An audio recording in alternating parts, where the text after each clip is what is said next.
my clock says 2 p.m. We can start.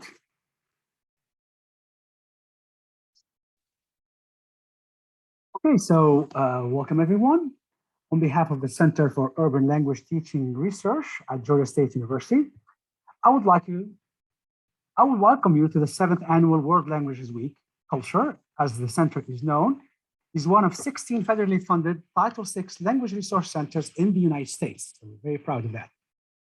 CULTR has created a unique identity around serving the needs of all students and the communities they represent by helping promote language learning opportunities as part of the 21st century global education. Guided by the core values of access, advocacy, outreach, and research, CULTR has gained a national reputation for innovative approaches to promote an access to language education for all students, regardless of their socioeconomic and ethnic backgrounds. I am Murad Dakhli, clinical professor at Georgia State University Robinson College of Business, and I'd like to thank you for being here with us today for the Intercultural Competence panel, which I will be moderating. Before introducing the panelists, I'd like to address a couple of housekeeping and technical questions.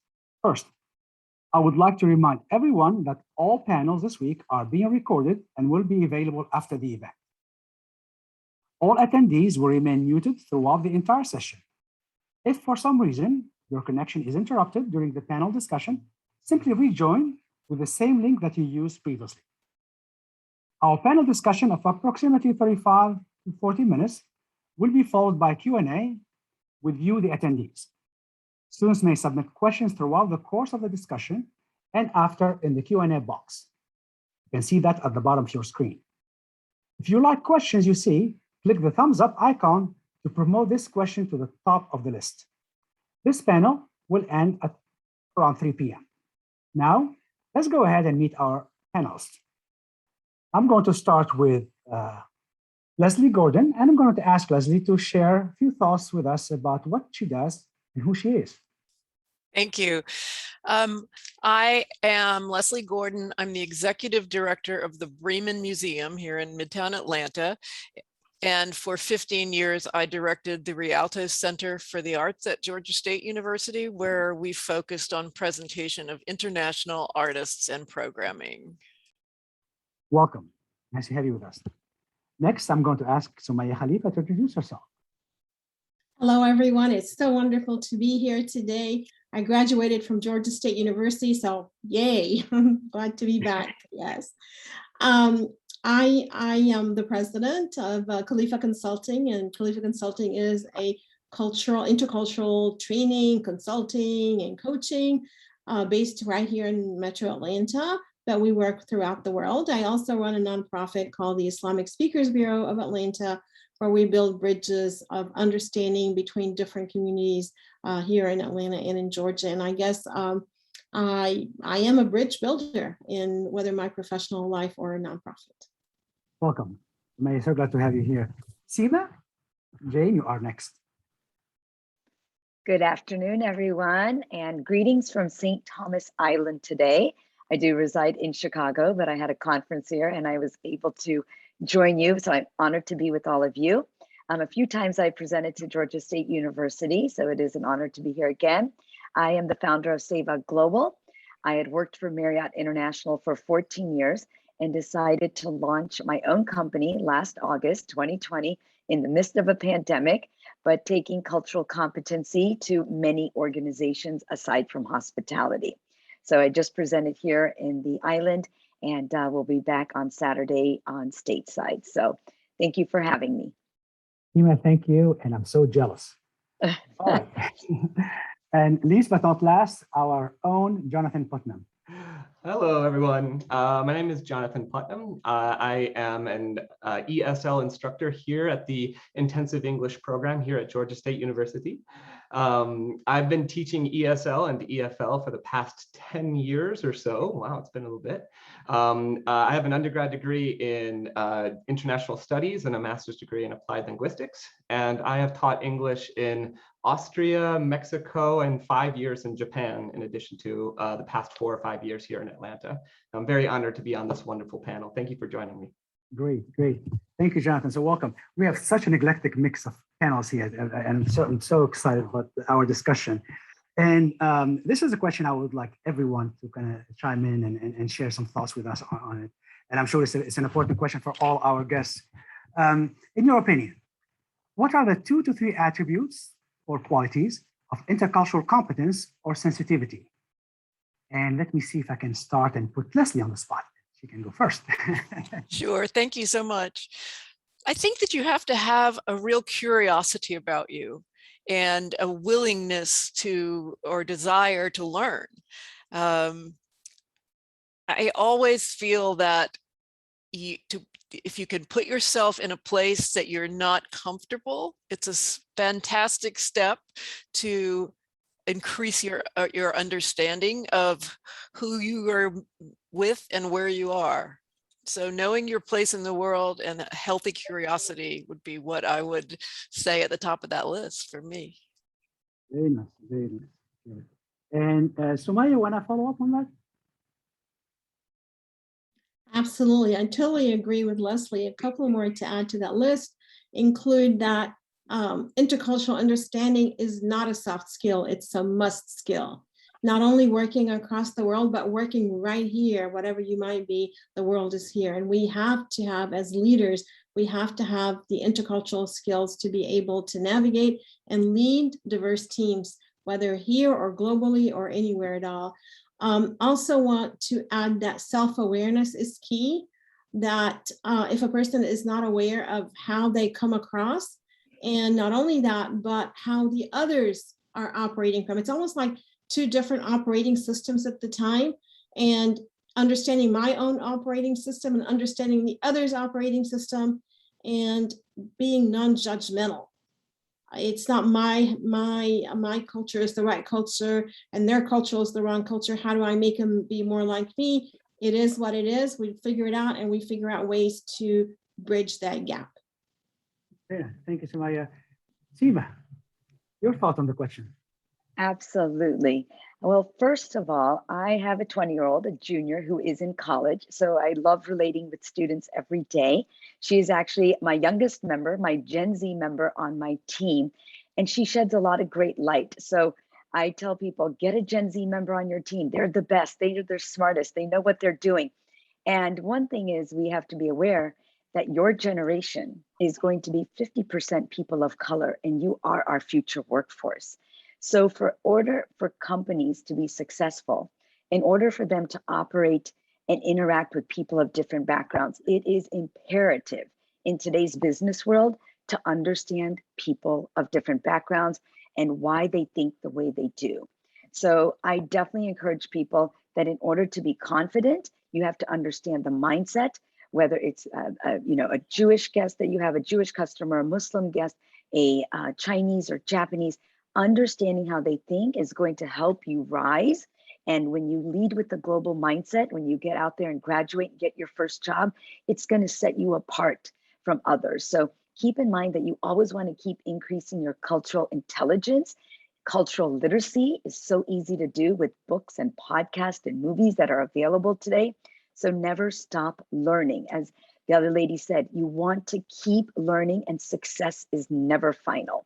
So I'm a little bit older than you, but I am learning even from your generation, and I appreciate everything you are teaching us today.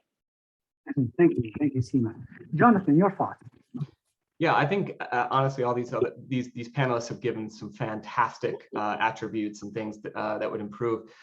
Just building on what they've said so far, I would say one thing that's really beneficial would be accepting uncertainty. I think a lot of times when we go into situations, we want to be confident, but if we can accept that there are things that we don't know, or that there are things that we can, that we may not be aware of, we can look for those things. We can look to increase our intercultural competence and knowledge, and know that even if you've been working with a particular culture or group for a very extended period of time, there still can be some opportunities to learn and to be kind of aware of some things that we might not know. So I would say accepting uncertainty would be an excellent trait to have. Very nice, very nice. I like to see the theme through your questions. We're talking about knowing where your place is and accept and be curious, and at the same time take the risk, be curious and take the risk of operating in different contexts. And the generational item, the keep learning about others, I think is also quite insightful. And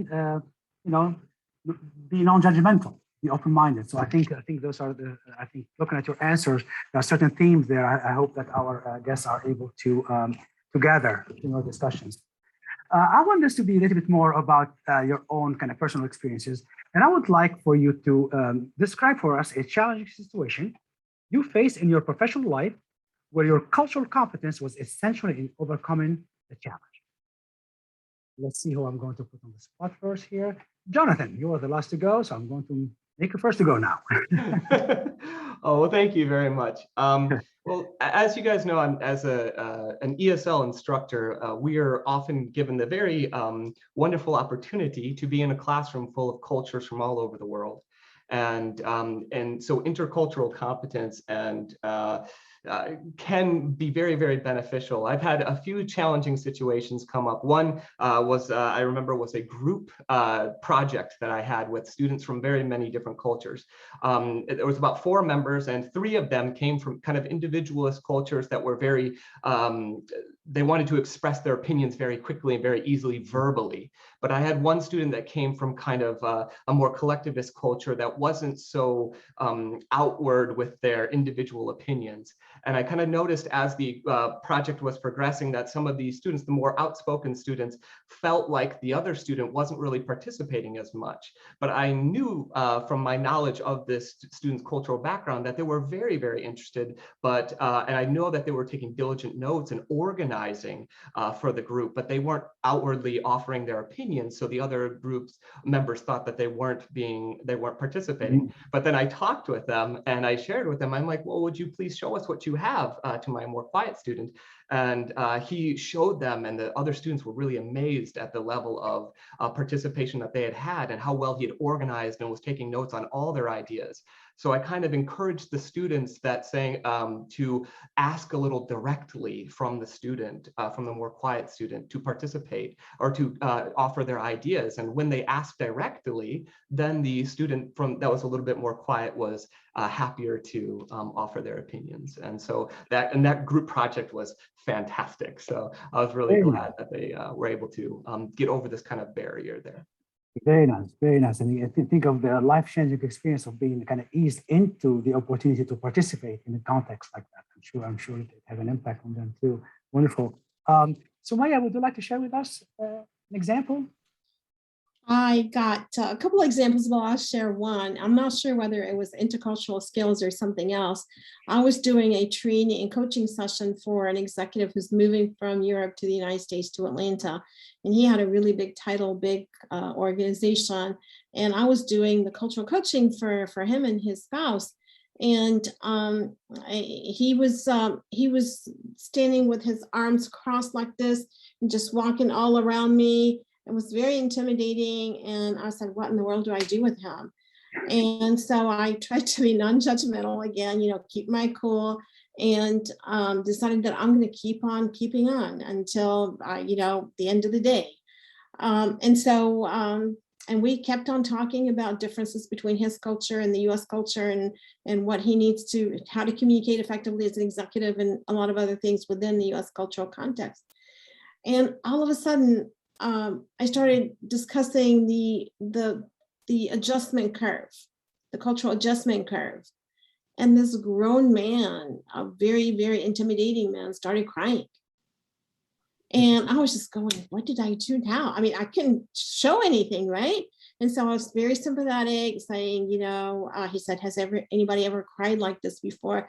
I said, well, there are a lot of emotions that go on, and it's okay for you to cry. And basically what happened is that he did not want to come to the United States. He absolutely hated this country for whatever reason, even though he was making like tons of money. He hated everything. He hated the city. He hated the transportation. He hated the weather, whatever. And, we started talking about, don't decline the position, just move back and be happy. And he said that I can't do that. There's a lot of money involved. So we went into, okay, you got 2 years. How are you going to spend your 2 years? And so he mapped it out. By the time he found out what was wrong, what he needed to do, the 2 years would have been up. And that's how he dealt with that. He basically later on, I went to his office at home and he had 2 big calendars on his wall with mapping out the 2 years. And he said, that's the best advice anybody has ever given me. So as interculturalists, we really need to bring our whole self to our clients and to the people that we're working with and helping them the best that we can. Thank you. Thank you. Rima, can't wait to hear your example. Absolutely, Murad. As you know, we shared a little bit last week, and so my situation's a little unique. I am a first-generation Indian. I'm born and raised in USA. My parents came in the 60s, and when they came, they told me that I didn't have a choice in my major, but that I should be a doctor, an engineer, business, or law. I chose the business route and followed my father's footsteps and did finance. So a lot of people wonder, how did you go from finance to cultural competency? A very different path. And I was very blessed that the cultural competency work that I do was organically came to me. As I studied finance in the early part of my career, that was great, did some pro formas and discounted cash flow models. My parents decided to get into the hotel business, and I decided, well, I should learn a little bit about it, and decided that Marriott International would be a great company to work for. In the year 2008, and many of you may not remember this, but the economy was not doing well in USA. And as a salesperson, because I thought sales would be fun to try, didn't really want to do finance anymore, I realized that my goals had to be met. And how am I going to meet those sales goals in a really downturn economy, similar to the pandemic, but not so severe?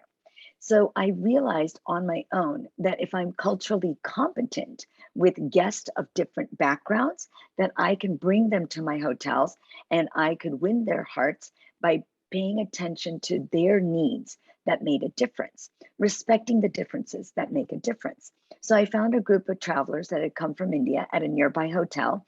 I asked them to try my hotel out and that I would put Indian breakfast for them.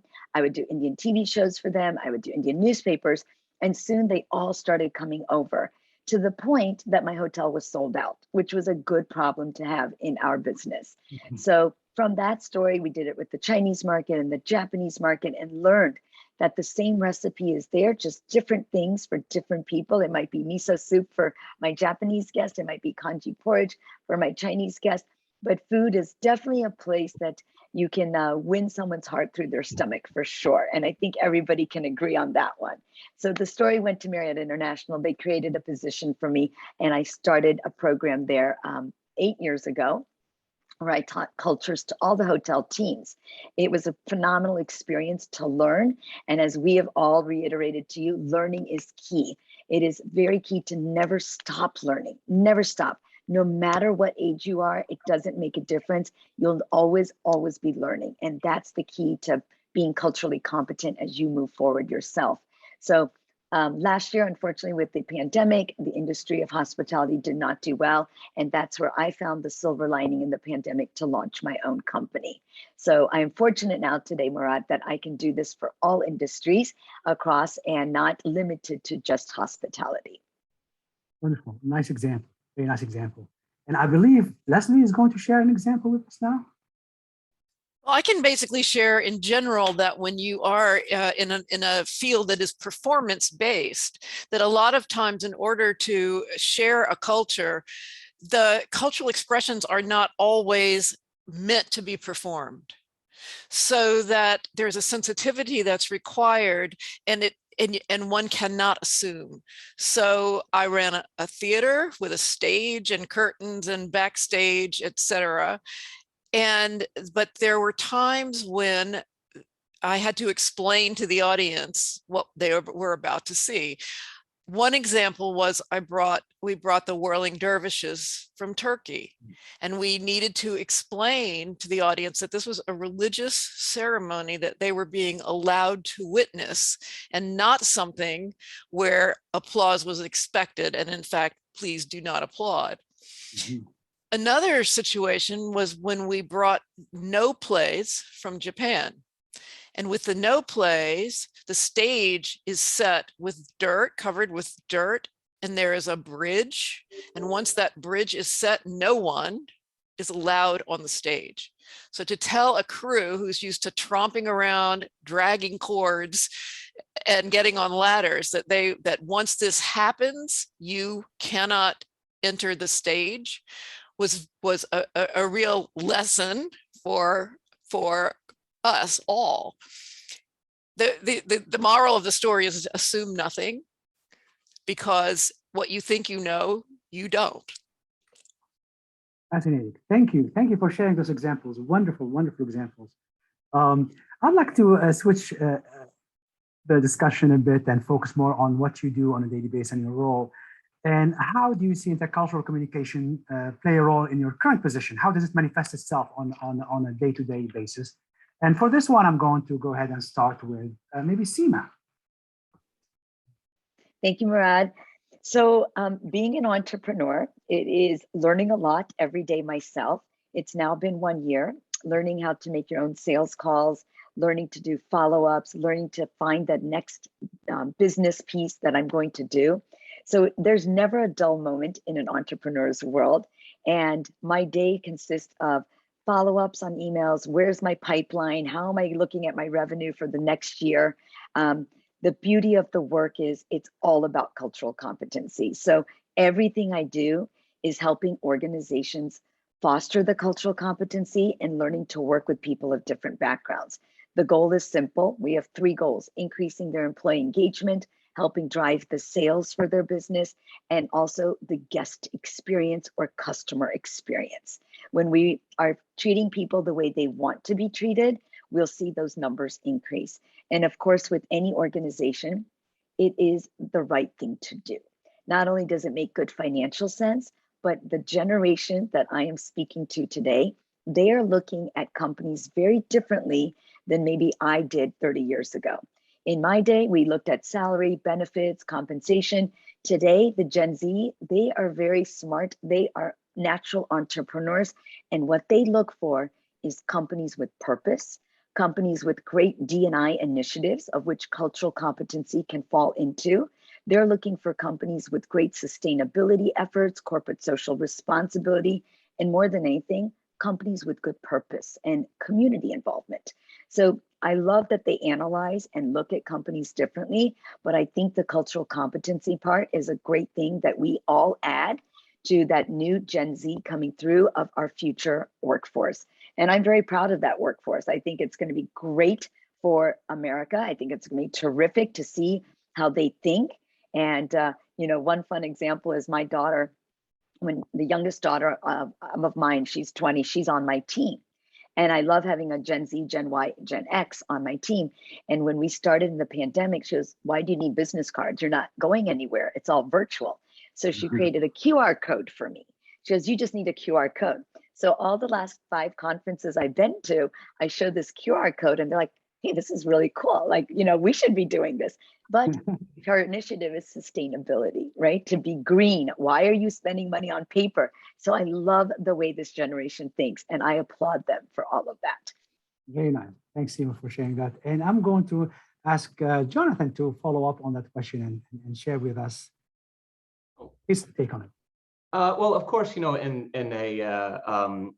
in our IEP, we have students from about 24 different countries in our program. So learning how to communicate with them and understand their backgrounds, especially with things regarding how to communicate with a teacher, how to, punctuality is another thing that can vary between cultures, and also academic rigor varies throughout the world. So being able to communicate with them and help them to understand what's expected of them is really, really helpful. But during my time in Japan, intercultural communication played a very, very different role when it came to the office. Introducing yourself the moment you entered and making sure to basically give yourself an outro before you left, where you acknowledge every worker within the office was really, really important to understand. And so a part of the training for that when I went to Japan was this intercultural office communication, which was much, much different than my office here in the US. So I was really grateful for that training. I want to ask Sumaya to share with us in terms of her daily routine and how does that manifest itself, that cultural competence comes in. Yeah, thank you for that question. And I love what Seema said and what Jonathan said. I really, I'm learning a lot from all of you. And Leslie, you're just so incredible. I love that dirt on the stage and don't get on there. I'm sure that was a challenge there. I love it. I love it. So, you know, we tend to think that culture is when we interact with people from different parts of the world. And culture is really anything that is a norm for a group of people. So a lot of times I tell my clients, even though you are in your own city, you go to work, you are maybe on Zoom meetings, maybe you're at home, maybe you belong to your homeowners association, maybe in your kids' schools, maybe whatever. But we as individuals are in and out of cultures all the time, whether it is, you know, locally or internationally, or like Jonathan having so many people from different parts of the world. But we are, as human beings, we know how to adjust when we go from, you know, we're not the same when we are at home or when we're with family or in-laws or in the soccer field or. So as human beings, we know how to pivot and how to style switch for the different cultures that we're in. And that is not a lot different than being in different cultures. It's the same skill set. All we have to know is how do we want to style switch and what are we comfortable with?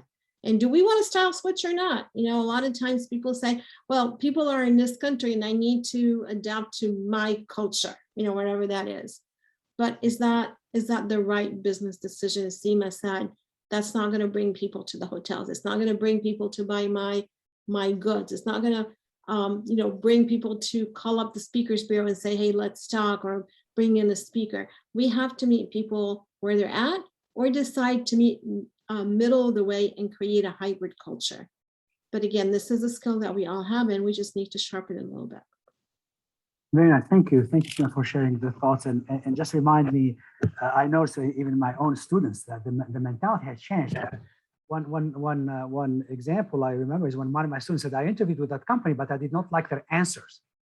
And I like that idea where students go and interview, but they are interviewing the company as much as the company is interviewing them. And so there is that change in the culture. And I see that more in my younger students where they are out there and they want a value congruence. You know, they want to work for someone that, you know, cares about the environment, cares about. So the generational aspect of culture, as much as the ethnicity side of it and the racial side of it, I think the generational is quite an interesting dimension that I think that is probably becoming more and more important, especially in the entrepreneurship space, I guess. I'd like to ask about what is the most valuable lesson that you have learned over the course of your life and career? I know you all have such an eclectic careers and achievers, and I would love to see what is some of the most valuable lesson that you have learned. And I'm going to ask maybe for this one, I'll ask Leslie first. Well, I can tell a story about when I made an assumption. I was very lucky to actually do some study abroad. I chose a country that was very, very, very different from mine. And I looked very, very, very different from everyone there. And I learned the language, but I obviously didn't learn everything. And I was at a dinner. And much like Jonathan said, there are various formalities. You don't, in this particular country, you do not arrive late. You introduce yourself to everyone there. The dinner is in courses. It's very formal. So at one point in the dinner, I was asked in the language, you know, have you enjoyed your dinner? Would you like something else? And I said, I am full. And full because I didn't know their word for it. But in that culture, it means drunk. So I had just announced to this formal table that the American guest was drunk. So don't throw that English word in there and think that you're going to get away with it. I had a lot of explaining to do. Do your homework on the language first, especially slang language. I mean, I find that, for me, coming to the US, that was one of the hardest things to learn. Those metaphors and play on words that are so hard to capture. So I'm glad you shared an example about that. I'm going to ask Seema to share her thoughts on some of the most valuable lessons that she learned. Absolutely. First of all, I want to piggyback on a few comments that Jonathan and Samaya had made. Speaking from St. Thomas, U.S. Virgin Islands, it's been an experience here. And if you've been to the U.S. Virgin Islands or any of the Caribbean islands, shoot it to us in the chat box. The one thing I like that Samaya said was this style switch. And Jonathan, you mentioned punctuality. Well, being on an island, there is island time. It is not the same as the American time of punctuality. We kind of go with the flow. It's very relaxed culture here. And it's very interesting because my teaching here is about the island culture and then also the mainland culture, where the New Yorkers, Boston people might be a little more hurried, and they have to understand that you need to treat the guest the way they want to be treated, not the way you want to be treated. And that's imperative. So taking a little of that, I'm learning. But one fun fact I'm going to share with our students today is that in St. Thomas, in order to style switch, I have learned that the greetings here, they appreciate the politeness and formality of good morning, good afternoon, and good evening. They do not like so much, hey, hi, hello, howdy, whatever. It is a much more formal, and it's that simple 3 words I use that make them happy. It did not take much. And that's the one thing with cultural competency. It's not about money. It's being mindful every day to how somebody wants to be treated. My fun acronym that I taught yesterday is EARTH, staying grounded to earth. E for empathy. When we show empathy, we win their hearts. A is authenticity and genuine. You need to be genuine in what you're learning. If you've ever had a dog or an animal, you know that dogs know when people really love them. They also know when people are afraid of them. So that same don't do lip service, which is definitely our Gen Z, they understand that. That is the A. R is being respectful to other cultures, finding the similarities, but appreciating the differences. The T is for treatment, treating others the way that they want to be treated, not how you want to be treated. And the H is my favorite, humility. Always remember to stay humble. It sells across all cultures. So that's a little bit of things that I can share for you. Thank you. Thank you for that valuable lesson really that you just shared. So Maya, do you have a few thoughts to share with us on that point? I was so wrapped up in what everybody's saying. Can you remind me what the point was? Yes. Some of those valuable lessons that you have learned from relating to those from different backgrounds.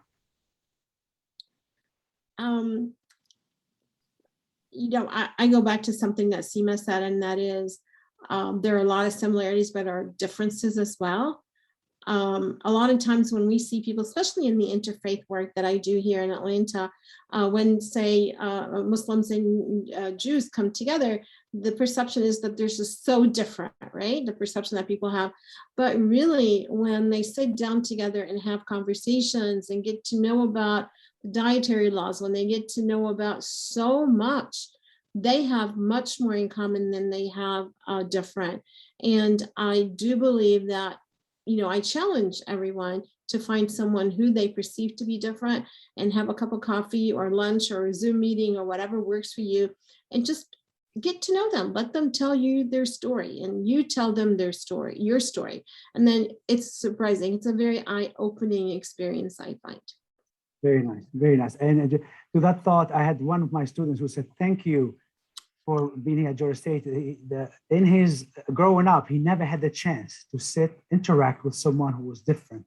I mean, small town in Georgia, of course, we don't expect, but I know at the end of the class, I think I was the perspective course, one of the first courses, he said that was the most impactful eye-opening experience. He was so uncomfortable in the beginning, and he loved the class, and he loved it because of the people he was able to interact with. So just kind of crossing that barrier is So I just got to share something really quick. The way I dress and the way I look, a lot of people think, hey, when she starts talking, she's going to start talking with a very, foreign accent.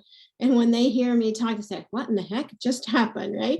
So it's dispelling our presence and our connecting with people is so important. It's so important.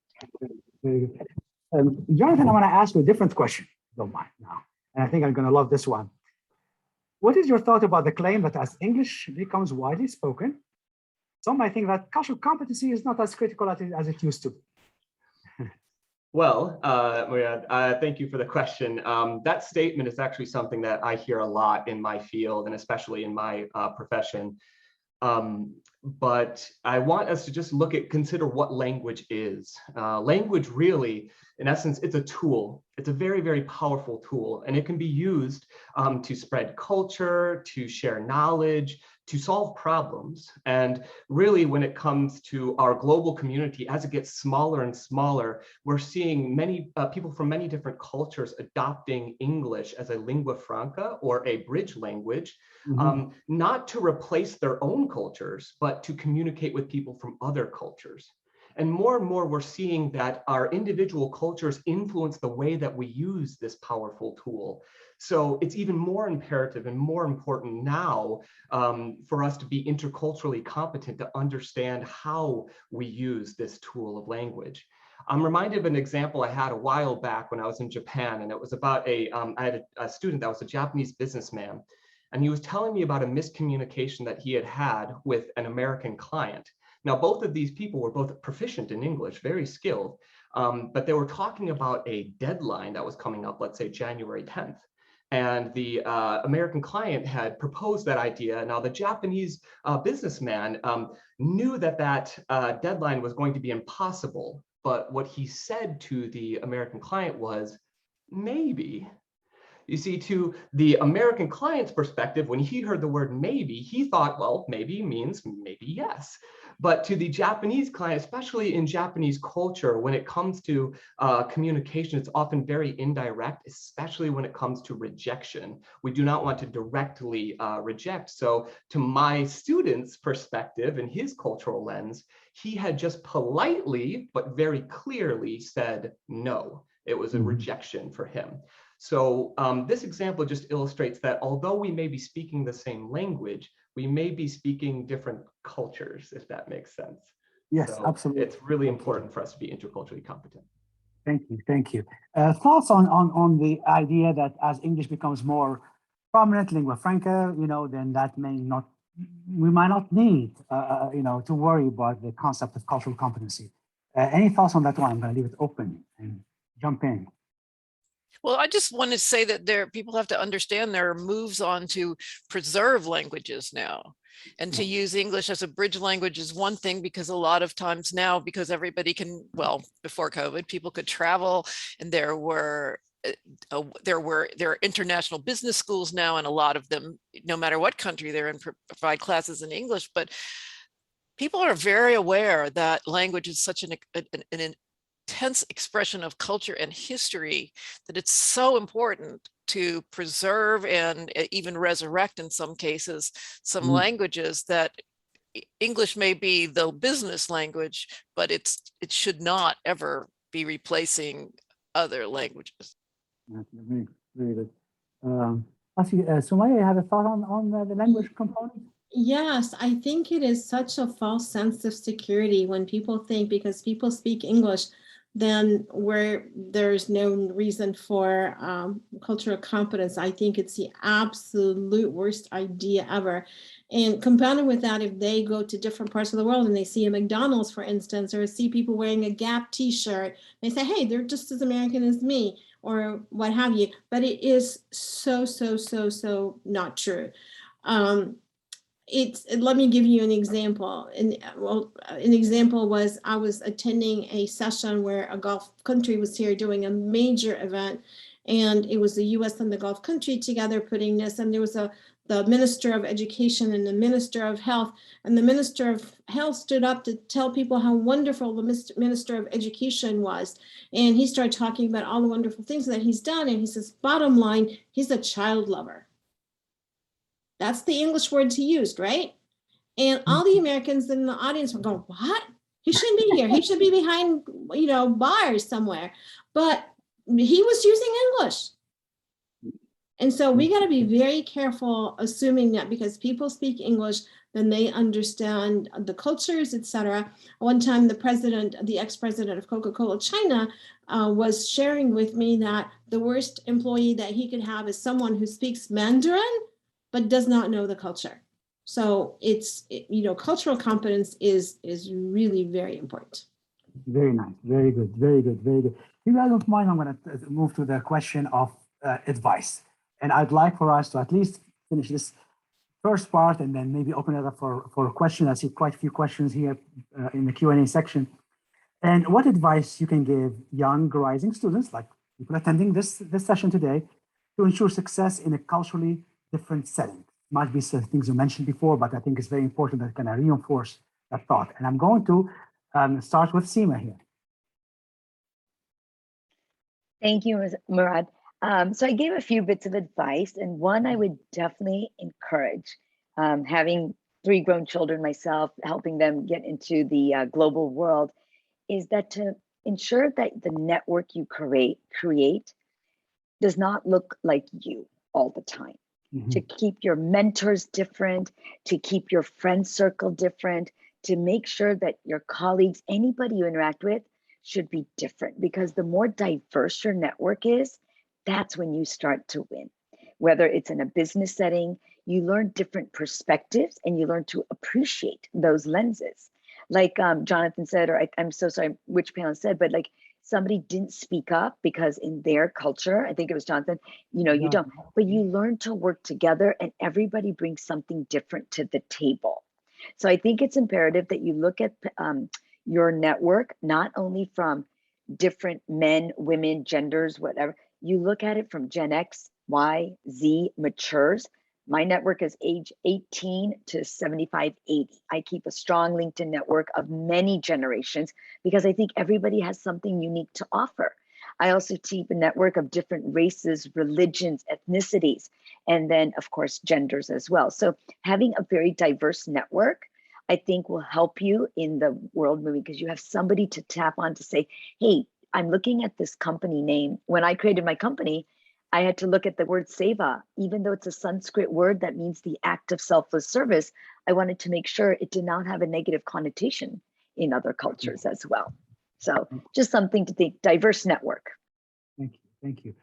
Jonathan, your thoughts on advice you would give? I actually love what Seema just said. That's really, really, really important. And in the field of even study abroad, my own experience as well is I know that it can be very comfortable for us to stay within cultures that are familiar to us. But in my experience and research shows this time and again, is that when students go abroad, if they stay within kind of bubbles or pockets of their own culture, they tend to have less appreciation for their experiences, and they tend to learn a little less perhaps than some of their counterparts that kind of sought out people that have different backgrounds and different ways of thinking in different cultures. So I loved what Seema said about seeking out people with different backgrounds and ideas and different cultures from your own. Thank you. And maybe very briefly so that we can move to the Q&A section. Leslie, one word of advice for our audience? So let's see. I just what she said. I mean, I think Seema encapsulated it in a great way. I mean, but I think it's basically seek out those with differences and put yourself on the back burner.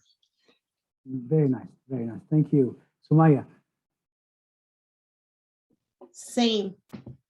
Very good. Very good. I love that. It is really, and we look back to our first question where, take the risk, know your place, take the risk and have some curiosity, right? I mean, that's part of it. Meet other people, and build that diverse network. I would like for us to really take a few questions, and I have a couple of them here. An interesting question from Aram here. I said, why does the US not teach more than one language to students at a young age, like how they do in other countries? In my home country, 3 languages is the minimum, for example, where I grew up in Tunisia. When you say the basis is 3. So why is that? I would like your ideas on that. Jonathan, you're a language person, yes? If I may, the United States is a very unique situation in some cases, in that there is we come from a land of many different cultures and many different backgrounds. So it would make more sense that more languages would be available. But there also is this kind of identity of English within America, even though the United States does not have an official language. It has basically a de facto national language of English.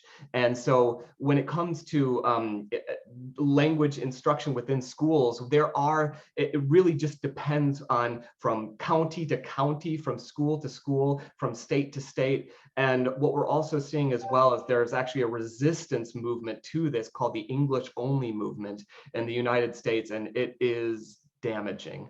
I think there have been several key politicians in the past who have said it's embarrassing for the United States to only have one language because, as the questioner asked, their multiple languages are being taught all over the globe. So I hope it moves in a more multilingual direction, but unfortunately, as it is right now, it does vary very much from place to place, from state to state, city to city, and even town to town or county to county. Yes, I take my students to different places on study abroad, and it's amazing to me sometimes by just saying hello in the local language and how the different reception you receive. And some of my students say, wow, my experiences was very different because I tried to say something in a local language, and it makes a difference between night and day in terms of how you interact with people in other cultures, and people do appreciate that effort. And Marita, I think it's really up to individual families to put emphasis. If somebody comes from an Indian background or an Arabic background or French or Italian, the kids who grow up in cultures, in multicultures growing up, and they know both cultures, I believe they have an advantage, a competitive advantage, because companies want people who are not only multilingual, but also multicultural. Yes. Very good, very good. I'm going to go ahead and ask the next question here.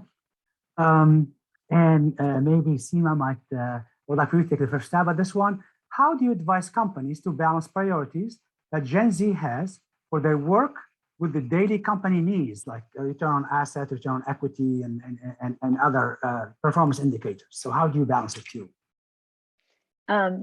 Great question. Whoever asked that, I think it's fantastic. Working for a Fortune 100 company for the last 14 years before I started my own.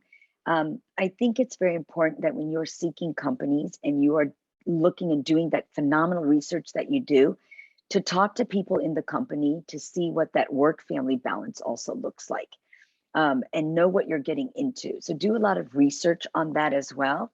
Ask the person you interview, what did they like to do? How did they balance? And make sure that you see that the leaders you interview are also achieving that.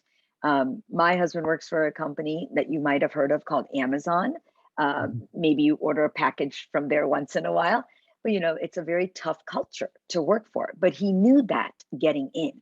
So I think you can advise companies. I think companies today should be smart, knowing that 50% of the next generation, Gen Z, is looking at things differently, and they won't get good talent if they don't overcome these. So yes, profit, ROI, all of that's great, but people want to work from home now.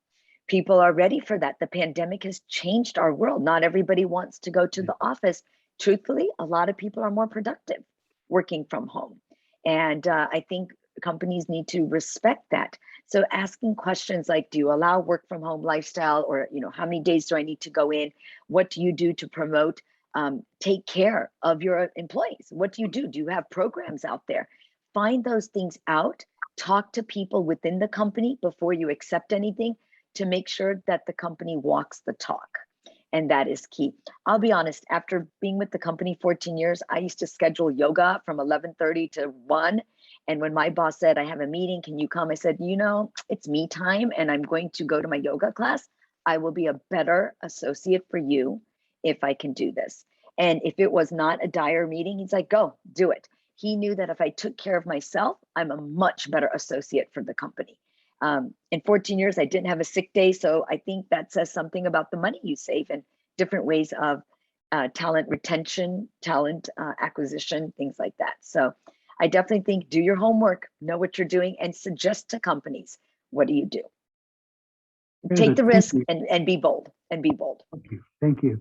Sumaya, I'd like to also ask you the same question. Maybe I know you do a lot of work with companies and individuals, and that link between the cultural competency and the performance, some of the traditional indicators of performance, because there are many other ways you can look at it. But how do you make sure that the cross-cultural competence is a front and center when it comes to what managers care about, the bottom line?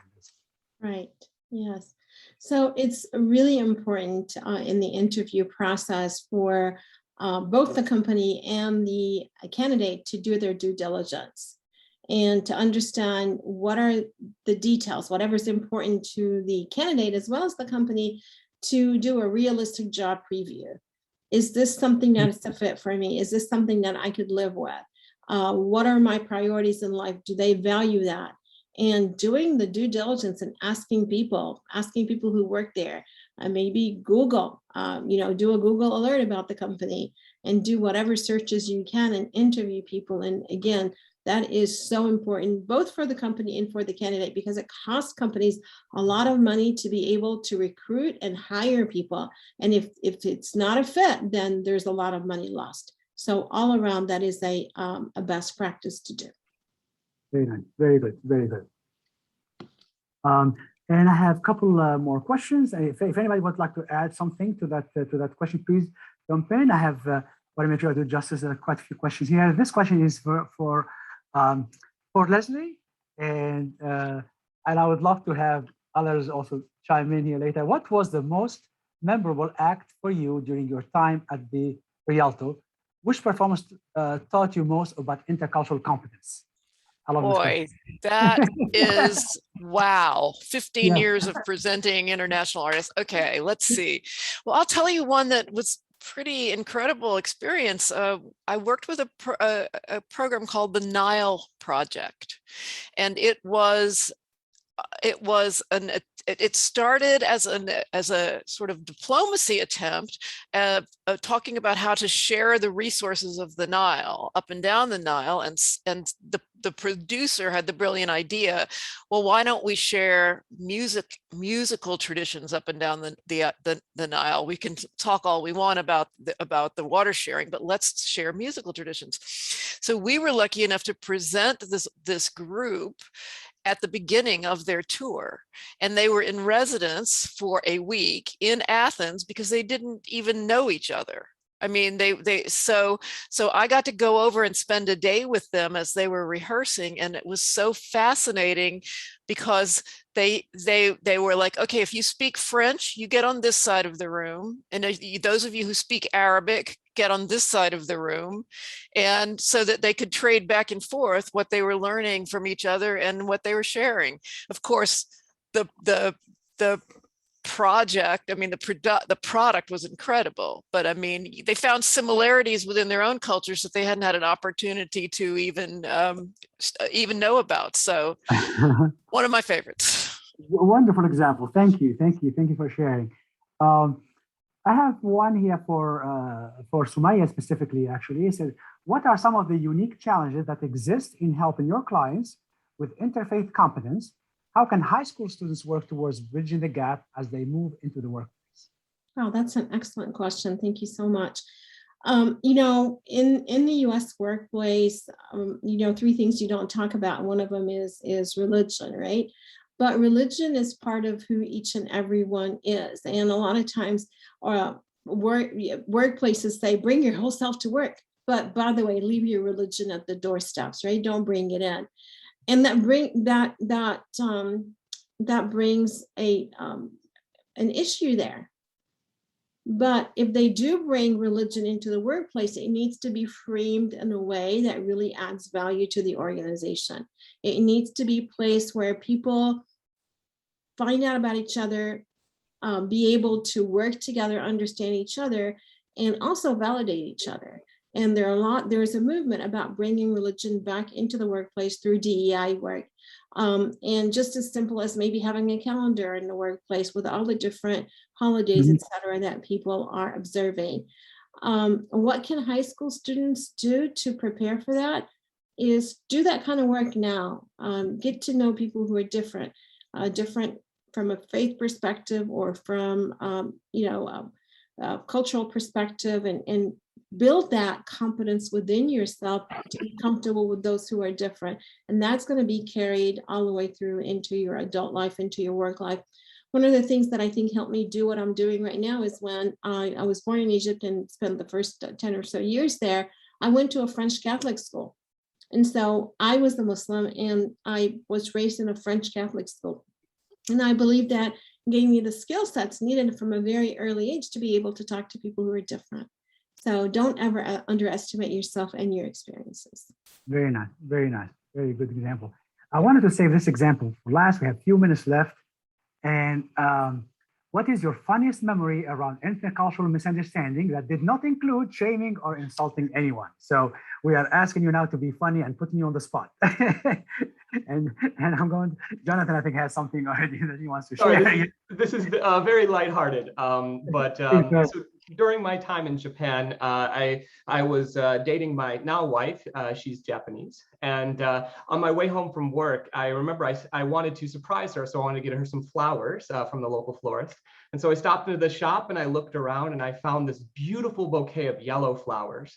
And so I picked it up, and some people are already laughing, they might know what's going to happen. But I went to the florist and I went, oh, here we are. And she basically asked me, she's like, oh, who is this for? And I was like, oh, it's for my girlfriend. And she kind of gave me this perplexed look. And I was like, oh, and she's like, are you sure? And I'm like, yeah, they're beautiful. And so I take them. That was my hint. I should have known. But then I take it home and I see my girlfriend. I'm like, surprise, here you are. And she's like, oh, thank you so much. And I was like, yes. And she's like, do you know what these are for? And I'm like, yeah, to tell you I love you. And she's like, no, these are actually funeral flowers. So I got her a lovely bouquet of funeral flowers. I meant to say I love you, but I actually said my condolences for your loss. So that was a little. I hope she forgave you because of that mistake. You married her, so it worked out just fine. Yes, it worked out in the end. We still laugh about it to this day. Very good, very good. I'm going to ask maybe Seema if you want to share an example with us, an anecdote. Yes, absolutely. So I think in the 10 years of global travel with Marriott International, the one story that stands out in my mind was in Tokyo, when we were presenting a Culture Day program on China, India, and USA. Our Japanese team members of the hotel wanted to learn about the USA culture. And normally in a Culture Day program, the chef of the hotel will prepare foods that match the cultures we teach. So Indian breakfast, Chinese lunch, a USA coffee break. At 3 p.m., the USA coffee break comes up and my boss and I just start dying because everything is supersized. Pepsi cups, 24 ounces, 8 different desserts, muffins as big as you can imagine, cheesecake, everything supersized. We could not believe, but the truth is, it was spot on. That is our culture. We do have supersize. You can't find petite things very often. Everything is large, and that is the perception the world has of us. Yes. They did it correctly, and it's always good to ask somebody from another culture, so what do you think? And when my relatives come from India, I get all kinds of things of, why are you guys running all the time? Why are you guys doing this? Just different perceptions. And the key is to always look from another person's lens and to realize, don't be the ethnocentric person that we are, to respect that they might do something better than we do and to learn from other cultures. So Leslie, I have learned to appreciate Shabbat, and I do not like to work on Saturday, so learning different things is always good. We don't have to be what we are. You can adjust and be fluid with cultural intelligence too. So that's definitely my favorite story. Umaya, I'm going to ask you now to share an anecdote briefly. Yes, so it goes back to Japan. My husband works for a Japanese company, and they always love to come over and have dinner with us. Pre-COVID, of course, and they wanted grilled fish, like the whole fish with the head and everything. And so I did that for them. It's an Egyptian way of cooking the fish, and they asked for chopstick, gave them chopsticks, and I was going back and forth, and they were done eating, and I was gonna pick up the plates, and the fish was still whole. And I said, well, did they not like the fish? But what it turned out is they used the chopstick to open up the fish, eat everything inside, but the skin was still there. And I was just, oh my gosh. So that was my story. It was an interesting story. Very good, very good. Leslie? I think being drunk, I think saying I was drunk at a formal dinner counts as my. I think you did that. I know. That's how to talk right there. That's very good. I'll tell you what, we're right at 3 p.m. here. I want to thank you. I mean, I've learned so much from you, and it was so interesting and so fun to learn from your experiences. This concludes today's Intercultural Competence panel. On behalf of Culture, I thank you for joining us. A reminder that recordings of all the panel discussions this week will be made available after the event. I invite you to complete the post-event survey, and that's available right after the Zoom session here. The next World Languages Week discussion is going to be on national security, and which will take place tomorrow, Friday, from 1 p.m. to 2 p.m. So thank you again, everyone, and thank you for all the wonderful students and teachers who joined us. And I hope to see you next year. Thank you, Murad. Thank you, students, for joining us. Thank you, everyone. Thank Yes, you. thank you. Thank you, Murad. Thank you, everyone.